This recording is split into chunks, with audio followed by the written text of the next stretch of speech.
Hi, and welcome to episode 2 of Living Off the Land video blog, where we bring you weekly recipes from our cookbook, Living Off the Land. This week we bring you the pumpkin mushroom risotto. But first, this is what we're going to do. Since you watched the blog last week, we have a lucky winner who is going to win a cookbook. So let me dig right in here. How many entries did we have? I believe we had like 57, 58. Alright, cool. Alright, so this week our lucky winner is Tom Morton of Gurnee, Illinois. Alright. Congratulations, Tom. Look for your cookbook soon. Okay, let's go over the ingredients that we're going to use today. Okay, so first we're going to have the pumpkin, which originally in our cookbook we use a real pumpkin, which probably better, but this will do. And we also have the arborio rice, 1 cup. And on the top we're going to use the freshly ground Parmesan. And we also have grated parm. 1 cup of grated parm.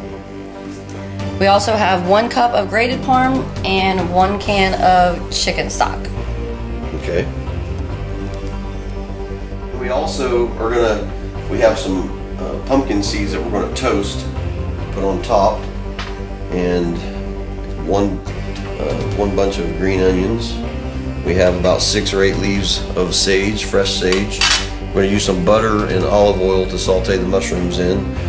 Marsala wine is also to flavor the arborio rice. We got 1 shallot, and then this mushrooms, we got oysters. We got a little mix of stuff. We're going to have oysters, some king trumpets, a little bit of maitake or hen of the woods, some brown clam shells, and some shiitake. We're just going to have a little nice mix of mushrooms to put in there. Okay, the first thing we're going to do, I have the oven set at 350. I'm going to put these in here like that. Get them toasting. And then we're going to mince 1 shallot up. Okay, so now we are going to mince some shallots with my handy dandy Jason knife here. Get these all ready for preparation. And they're very strong, so my eyes are burning, just in case you want to know. Yeah, pretty strong. Hello. What?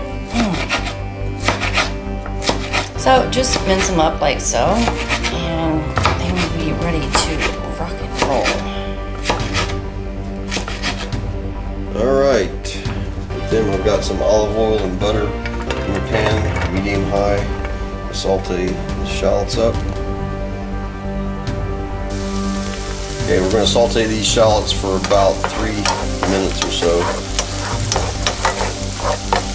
And then we're going to add 1 cup of arborio rice. Oh my gosh, this really smells like wine. Yeah. It is wine? Yeah, it's cooking wine. And well, you learn something new every day. It's important to do the rice for 1 minute kind of dry, and that kind of cracks open the shell of the rice, because it's a different kind of rice. Alright, shallots are kind of browned a little bit, and now we're going to add 1 cup of the rice and stir this constantly about a minute, minute and a half, and that'll crack that shell off of the rice. Okay, we've got the rice starting to get a little translucent. That's what you want. It's a little bit of a process to get a good risotto, because it takes many layers of adding stuff to the rice and letting it absorb and cook down. And then we're going to start with 1 cup of Marsala wine. Let that cook down until it's almost dry again. It's pretty well absorbed into the rice. So you keep on going until it's just about a little bit getting dry before you add the chicken stock. We're going to add 1 cup of chicken stock at a time. Cook it down, add another one until the rice gets really creamy. Alright, add the first cup of chicken stock. Stir it up and let that cook down. It's going to take 6 to 8 cups total till it gets really nice and creamy. Like I said, it's a process. Okay, go ahead and take that and seeds out of the oven there. Okay. Really nice and toasted. Just set them aside. Okay, go ahead and start mincing those green onions while I continue this process of the rice. It's about ready for one more cup of chicken stock. Need to soften. Yeah. Pause on the greens. Go further across.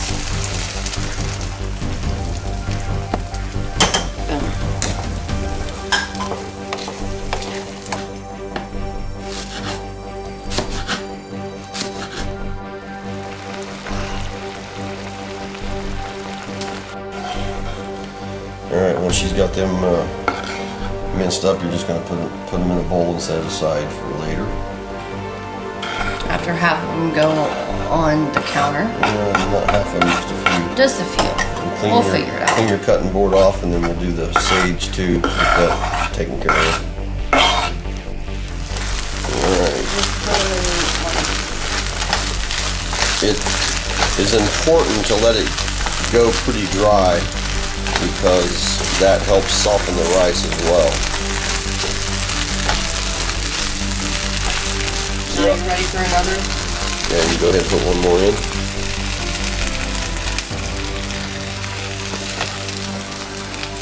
Alright, you might as well mince the sage and get that done.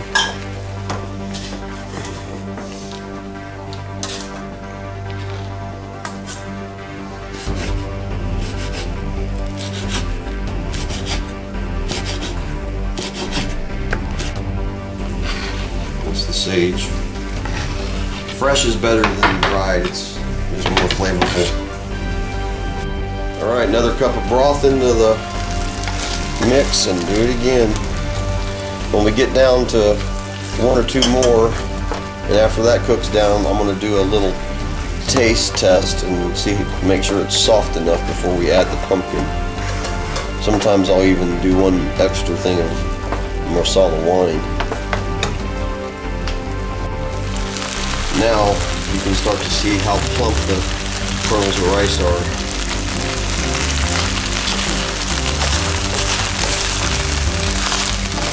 That last cup we added made it turn to the good direction. It's pretty good here. We're going to add one more though here. Let that dry up a little bit more. Alright, I think we can add one more cup.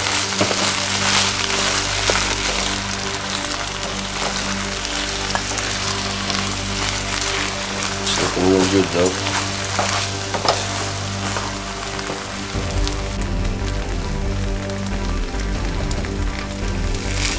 Okay, I've let this one really dry up, but we're going to add another cup of Marsala. I can still see a little bit of white in the center of some of the kernels of grain, and we'll let this cook down one more time, then I'll taste test it. This is Lavina's new favorite. It's my new favorite, but you know I don't like pumpkin, so I'm really shocked that this really touched my taste buds, because this, even if you do not like pumpkin, trust me, it's like salt goes with pepper, mushrooms with pumpkin. I don't know what happened. Everybody on the foray. It's delicious. Everyone on the forays loves it. Alright, I'm going to do a little test here, make sure it's good and soft. I think it's just right on the money. Let's add the pumpkin.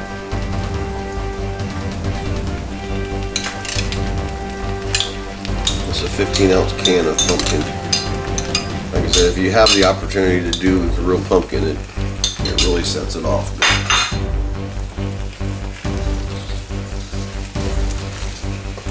And it's a whole lot more work though. Yeah, a lot more work.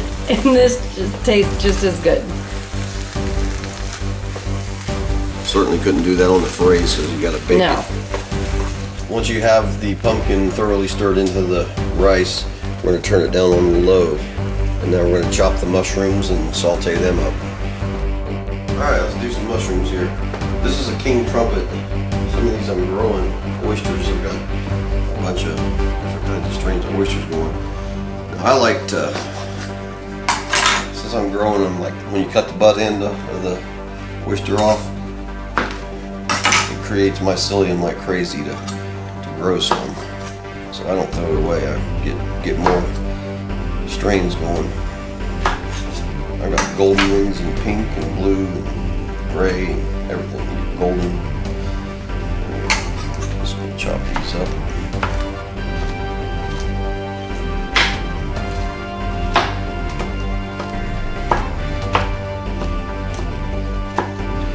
I'm not going to chop them all the way. I'm going to saute them, and then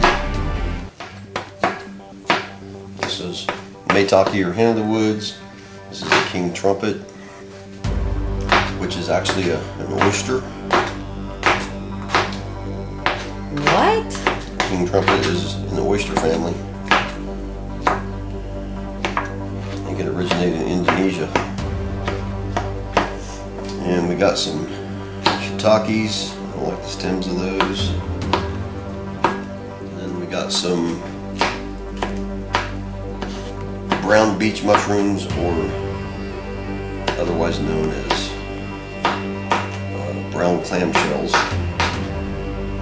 Chopping sounds like you're at Thanksgiving on Saturday Night Live with Kristen Wiig and Will Ferrell. What? All right, and we're going to add about a quarter of a stick of butter and some olive oil to get these sauteed. Well, get it rolling. I'm going to saute both of these for about 6 to 8 minutes and then set them aside.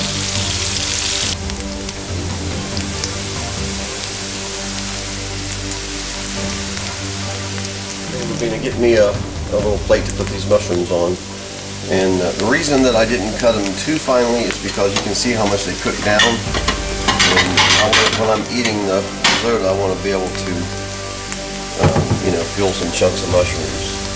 Get the flavor, in other words. Mm-hmm. Alright, I think they're done.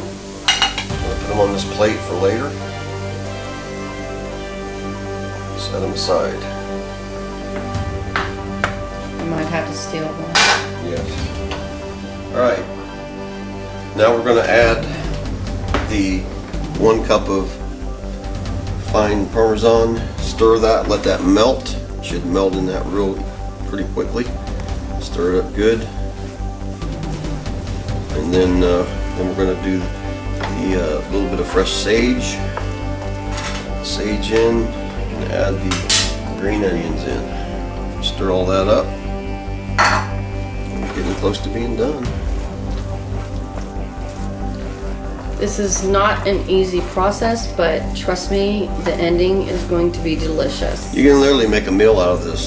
You can. It's that good. Yeah. Have a piece of garlic toast or something to go with it, and you got you a meal, really. That's a heck of an awesome side dish, too. And now for the grand finale. All of the yummy mushrooms. It's a heck of a mixture. Stir all them up nicely. Almost ready to serve. That is one beautiful dish. And it's not just for Thanksgiving. It's for every day. Sure.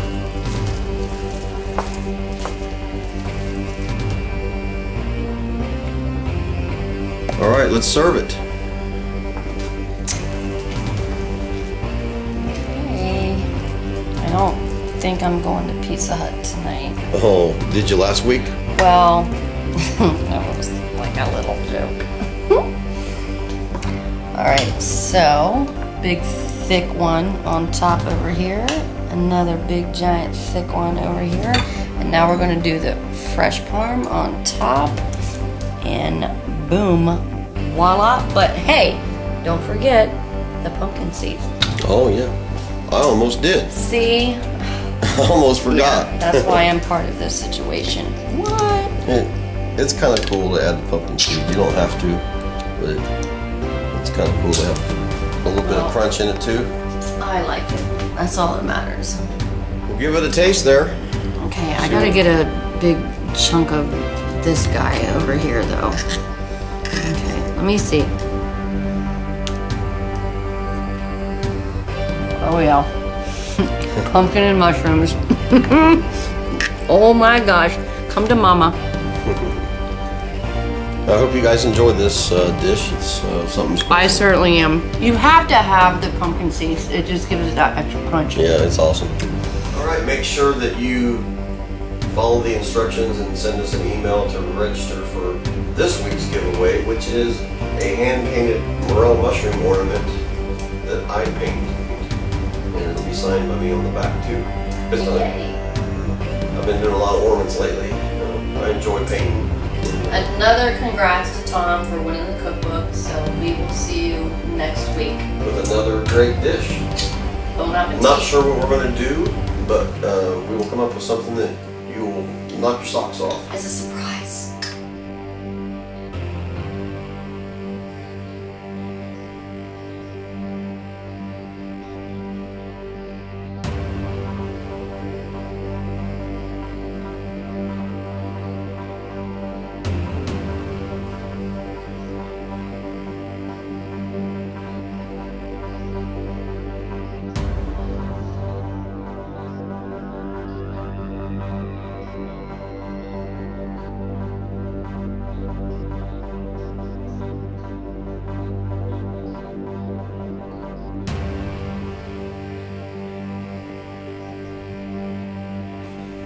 Also, please subscribe to our YouTube channel. We have a show